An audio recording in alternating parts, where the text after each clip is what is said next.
नमस्कार, मी पुष्पा गांगर्डे. आई तुमच्या संवादाची सोबती या यूट्यूब चॅनलमध्ये तुमचं सहर्ष स्वागत करत आहे.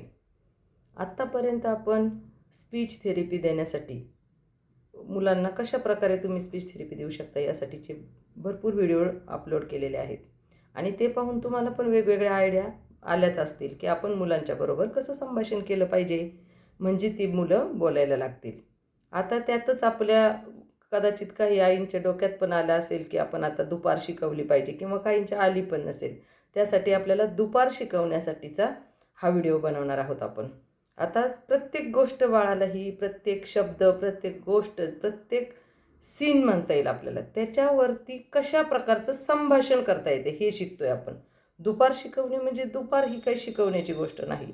पण दुपार कधी होते त्याच्यासाठीचे म्हणजे काय क्रायटेरिया ठरलेले आहे की आपण दुपार झाली आपण कधी म्हणतो आपण स्वतः, हे त्या बाळाला कळलं पाहिजे. त्याला दुपार कशी होते, दुपार झाली हे त्याला दिसतं, ते सिच्युएशन त्याला समजती, म्हणजे झाली ऊन लागते एवढं कळतं. याला दुपार म्हणायची हा शब्द त्याला माहीत नाही, आपल्याला तो शब्द शिकवायचा आहे.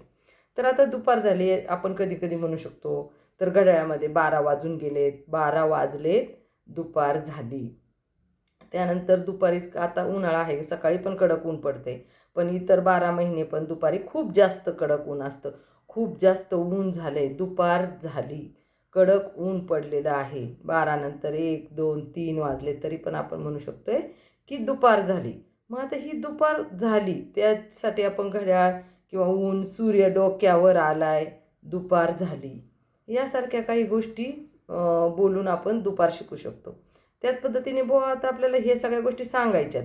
त्याचबरोबर आपल्याला दुपार हा शब्द जास्त वेळा कशा पद्धतीने वापरता येईल की जेणेकरून त्या बाळाच्या तो जास्त वेळा ऐकण्यात येईल आणि तो त्याला लक्षात राहून त्याला दुपार कळेल. मग आपण त्याला म्हणू शकतो, दुपारी 12 वाजलेत, चल आता दुपार झाल्यामुळे तुला जेवण करायचं आहे ना दुपारचं, दुपार झाली.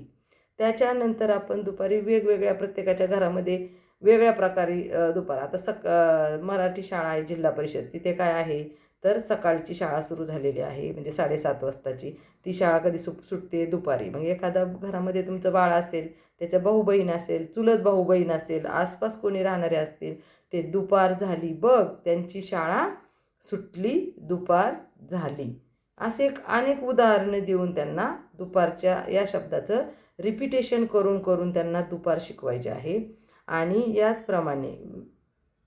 याचप्रमाणे आपल्याला बाळाला बोलायला शिकवण्यासाठी वेगवेगळ्या आयडिया करायच्या आहेत की त्या आपल्याला एकदम त्याची कृती चालू असताना शिकवता येतील अशा. आणि यासारखे नवनवीन व्हिडिओ पाहण्यासाठी या चॅनलला लाईक करा, सबस्क्राईब करा. धन्यवाद.